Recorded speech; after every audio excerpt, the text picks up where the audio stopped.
महाराष्ट्रात विधानसभाची आचारसंहिता जी आहे ती सुरू झालेली आहे आणि चिखली मतदारसंघातून माजी आमदार राहुल बोंद्रे यांचं काँग्रेसचं तिकीट जे आहे ते निश्चित मानल्या जात आहे.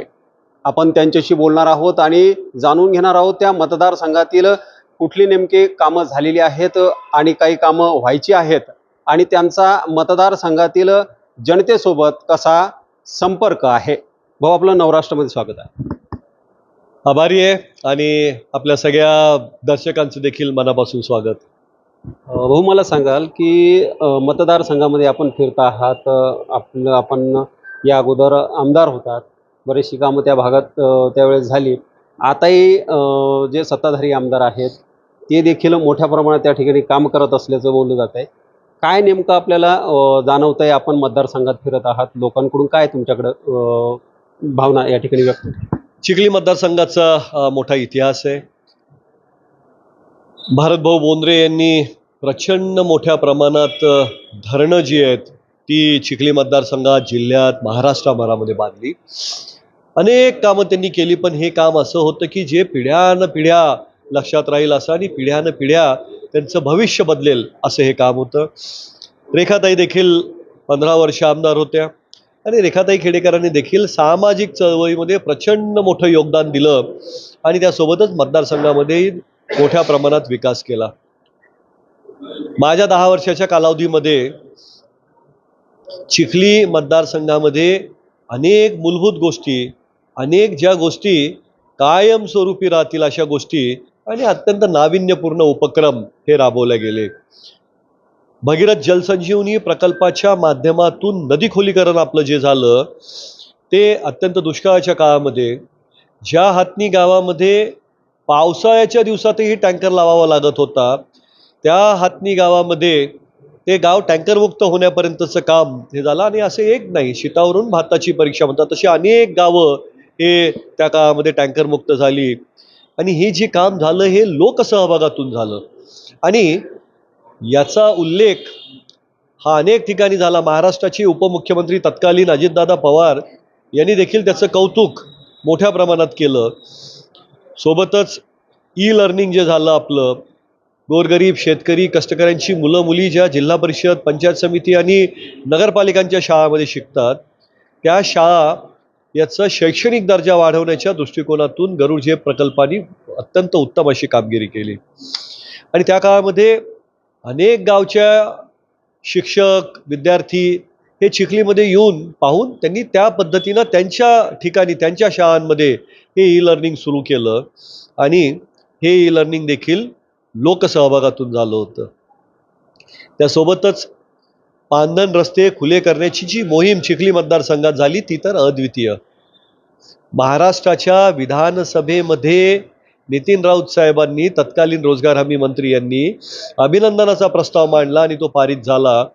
हे प्रचंड मोठं कार्य चिखली मतदारसंघामध्ये झालं आणि अशा पद्धतीनं अनेक कामं. मग भूमिपुत्र ग्राम दरबार ही जी संकल्पना आहे, ही संकल्पना तत्कालीन आयुक्त जे आहेत ठाकूर साहेब नावाचे, त्यांनी पूर्ण अमरावती विभागामध्ये राबवल्या गेली पाहिजे असं पत्रच काढलं आणि त्याला देखील भूमिपुत्र ग्राम दरबार हेच नाव त्यांनी दिलं. अशा पद्धतीनं माइलस्टोन ठरणारे, मैलाचा दगड ठरणारे अनेक कामं त्या काळात झाली. आज दुर्दैवानं चिखली मतदारसंघामध्ये जी कामं सुरू आहेत ही कामं 100 पट, 200 पट इस्टिमेट वाढवल्या गेलेली आहेत. या कामांमध्ये प्रचंड मोठा भ्रष्टाचार होत असल्याच्या चर्चा गावागावात सामान्य माणसांमध्ये आहेत. आणि म्हणजे आता तर एक स्लोगनच आला आहे कुठला की 40% पे VM करो. म्हणजे अशा पद्धतीनं आरोप खुलेआम हे होत आहेत. मग विकास चिखली मतदारसंघाचा होतोय की इथल्या सत्ताधाऱ्यांचा होतोय, हाच प्रश्न माझ्यासारख्याला पडतो. प्रचंड भ्रष्टाचार, एवढा भ्रष्टाचार कधीही कोणी बघितला नसेल, एवढा प्रचंड भ्रष्टाचारात अखंड उडालेला आमचा चिखली मतदारसंघ दुर्दैवानं पाहण्याचं चित्र हे सर्वसामान्यांना लाभते. मी निश्चितपणे सांगेल की हा विकास व्यक्तीचा होतोय, ठेकेदारांचा होतोय, अधिकाऱ्यांचा होतोय, हा मतदारसंघाचा बिलकुलच होत नाहीये. निश्चितच भाऊ एक प्रश्न असा आहे की शहरामध्ये रस्ते झालेत आणि नेमकंच काही दिवसांअगोदरच या ठिकाणी पाणी पुरवठा योजनेचं उद्घाटन जे आहे, भूमिपूजन जे आहे ते मंत्री महोदयांच्या हस्ते या ठिकाणी चिखली मतदारसंघात झालं. तर असं असताना आपण जे बोलतायत की विकास झालेला नाही, काय नेमकं त्याच्या मागचं?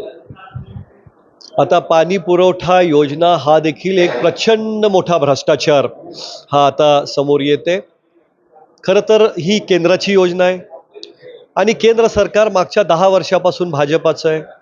मग पाणी पुरवठा योजना आधी केल्या गेली पाहिजे, कारण ती पाणी पुरवठा योजना करत असताना जी पाईपलाईन टाकल्या जाते त्याच्यामुळं सगळे रस्ते खोदल्या जातात. सगळ्या रस्त्यांचं काँक्रिटीकरण जे आहे ते तोडावं लागतं आणि त्यात हे सगळे पाईपलाईन टाकाव्या लागतात, हे सगळीकडे माहीत आहे.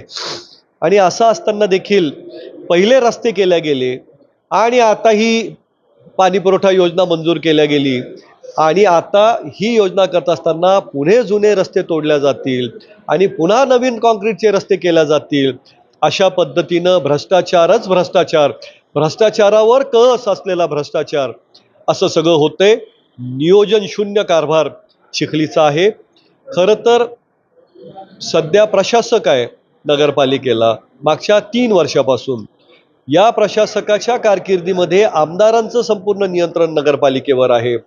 तर असलेल्या पाणी पुरवठा योजनेलाच अत्यंत चांगल्या पद्धतीनं एफिशियंटली याचा वापर जर केला असता, तर जसं आधी 5व्या दिवशी पाणी, 6व्या दिवशी पाणी आमच्या काळात दिलं जात होतं, तसं आता खरं तर याच पाणी पुरवठा योजनेवर 1 दिवसाआड पाणी देखील देऊ शकले असते किंवा रोज देखील पाणी देऊ शकले असते. परंतु ते मात्र केलं गेलं नाही. 15-15व्या 20व्या दिवशी पाणी, महिन्याभरानंतर पाणी, आणि ते देखील अत्यंत गढूळ, घाण, पिवळं पाणी हे चिखलीकरांना नशिबात येते. नवीन पाणी पुरवठा योजना कुठलंही नियोजनाशिवाय करण्यात येते आणि त्यामुळं ही योजना देखील भ्रष्टाचाराचं प्रचंड मोठं कुरण होणार आहे. चिखलीकरांना याचा फायदा होण्यापेक्षा उलट रस्ते फोडल्या गेल्यामुळं अनेक दिवस आता पुढचे त्रास सहन करावा लागणार आहे. भाऊ आपण मागच्या काळामध्ये एक आरोपही या ठिकाणी केला होता पांदन रस्त्याच्या संदर्भामध्ये. नेमकं ते पांदन रस्त्यांचा काय नेमकं होतं, त्याचे एस्टिमेट बनवण्यात आले, रस्ते व्यवस्थित झाले नाही, नेमकं काय होतं? पांधन रस्त्यांचा भ्रष्टाचार हा मी त्यावेळेस म्हटलं होतं की काही 54 कोटी रुपयाचा भ्रष्टाचार. पण आता जेव्हा मी आणखी जास्त खोलात शिरतोय तेव्हा मला लक्षात येते की हा 100 कोटीपेक्षा देखील मोठा भ्रष्टाचार आहे. शेतकऱ्यांचे पांधन रस्ते म्हणजे रक्तवाहिन्या आहेत. या पांधन रस्त्यांना अत्यंत चांगल्या पद्धतीनं करण्यासाठी महाराष्ट्राच्या इतिहासात पहिल्यांदा मुख्यमंत्री असताना उद्धव ठाकरे साहेबांनी मातोश्री पांधन रस्ता योजना मंजूर केली आणि 1 किलोमीटरला 25 लाख रुपये त्यांनी मंजूर केले. आणि अशा पद्धतीनं 25 लाखात रुपयात हा रस्ता 1 किलोमीटर करायचा असताना चिखलीमध्ये मात्र सरळ सरळ मी ऑडिओ क्लिपच व्हायरल केलेली आहे. आमदारांचा भाचा ओम वाया नावाचा तो सरपंचाला सांगतोय की हा रस्ता 25 लाखाचा जरी असला तरी तू 6 लाख रुपयातच हा कर, 2 लाख रुपये तुला नफा, असा 8 लाख रुपये आम्ही तुला देऊ आणि इतरही सगळ्या ठिकाणी आम्ही 8 लाखातच हे रस्ते केले. MREGSचं कार्यालय आम्ही मॅनेज करू. आता 650 किलोमीटर रस्ते हे चिखली मतदारसंघात मंजूर आहेत. ते अर्धे माझ्या काळात मंजूर झालेत. महाविकास आघाडीचं सरकार असताना मी स्वतः करून घेतलेत, बाकीचे यांनी केलेत. 1 किलोमीटर मागे तब्बल 16 लाख रुपये हा वाचवण्याचं काम हे करतायत किंवा त्यात भ्रष्टाचार करण्याचं काम करतायत. तर 650 किलोमीटर मागे 100 कोटी रुपयापेक्षा जास्त रुपये वाचतायत. यामध्ये पण अकुशलची जी कामं आहेत ती न करताच, मशीननी पण नाही केले, कामगारांकडून करण्याचा तर प्रश्नच नाही आहेत. आणि त्याचे पैसे काढण्यात आले आणि कोट्यावधीचा भ्रष्टाचार झाला आहे. आणि आता आचारसंहिता लागल्यानंतर कुशलची जी कामं आहेत त्याची देखील बिलं काढण्यात येणार आहेत. अशा पद्धतीनं 100 कोटीपेक्षा जास्त भ्रष्टाचार होणार आहेत. आणि 6 लाख रुपयात जे रस्ते झाले ते अत्यंत थातूरमातूर झालेत, अत्यंत निकृष्ट दर्जाचे झालेत. एकाच पावसात सगळे रस्ते वाहून गेलेत आणि पुन्हा एकदा शेतकऱ्यांच्या नशिबामध्ये दुर्दैवानी जुने आम्ही खुले केलेले जे पांढर रस्ते आहेत तेच फक्त राहणार आहेत. एक शेवटचा प्रश्न असा आहे, आपण मागे सलग 10 वर्ष आमदार राहिलेले आहात चिखली विधानसभा. जनतेनं पुन्हा एकदा आपल्याला संधी दिली तर आपले प्राधान्यक्रम काय असणार आहे, कामासंदर्भात काय सांगा? चिखलीमध्ये अनेक गोष्टी करण्यासारख्या आहेत. खरं तर आता सध्या प्राधान्याने जे करता येऊ शकत होतं ते हे होतं की आमच्या ज्या मायमावल्या आहेत, आमच्या ज्या म्हणजे मातृशक्ती आहे, या मातृशक्तींना सर्वाधिक त्रास जर कशाचा होत असेल तर तो दारू अवैध जी विकल्या जाते तिचा होतो. वरली मटका आहे, त्यासोबतच इथे गुटखा आहे, इथे म्हणजे ड्रग्ज आहेत, हे खुलेआम सध्या विकल्या जात आहेत. खरं तर गृहमंत्री कार्यालयाशी संबंधित असलेला आमचा मतदारसंघ, पण इथे मात्र सर्रास हे सगळे अवैध व्यवसाय सुरू आहेत. याचा सगळ्यात मोठा त्रास आमच्या मायमावल्यांना होतो. ते आम्ही 100% बंद करू.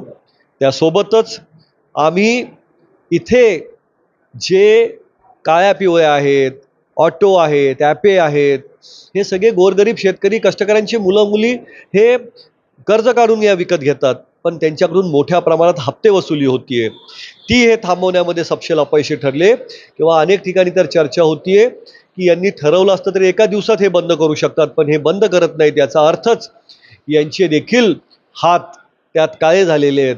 आणि त्यामुळं सत्ताधाऱ्यांचे हात जर यात काळे झालेले आहेत तर कुठल्याही परिस्थितीत आमच्या या काळी पिवळी ऑटो ॲपे या चालकांना कुठे 1 हप्ता देण्याचं, 1 रुपया हप्ता देण्याचं काम पडणार नाही. आम्ही हे करू. आणि त्यासोबतच रोजगार इथे उपलब्ध होईल यासाठी मोठ्या प्रमाणात काम करू. सिंचन इथलं वाढण्यासाठी काम करू. इथल्या शाळा ज्या आहेत या शाळा मोठ्या प्रमाणात इथे पुन्हा ई-लर्निंग जे यांच्या काळात आता यांनी बंद करून टाकलंय, हे ई-लर्निंग आम्ही चालू करू. आणि राहिलेली जी कामं आहेत ती मोठ्या प्रमाणात इथे विकास ज्याला खऱ्या अर्थाने म्हणतात त्या आरोग्य सेवा त्या इथे बळकट करण्यामध्ये आम्ही प्राधान्याने लक्ष घालू. तर हे होते आपल्यासोबत माजी आमदार राहुल बोंद्रे, जे चिखली विधानसभा क्षेत्रामधील जनतेने जर त्यांना कौल दिला तर ते विधानसभा क्षेत्रातील अवैध धंद्यावर ते बंद करण्यासाठी प्रामुख्यानं काम करणार असल्याचं त्यांनी या ठिकाणी सांगितलं आहे.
संपर्क करा.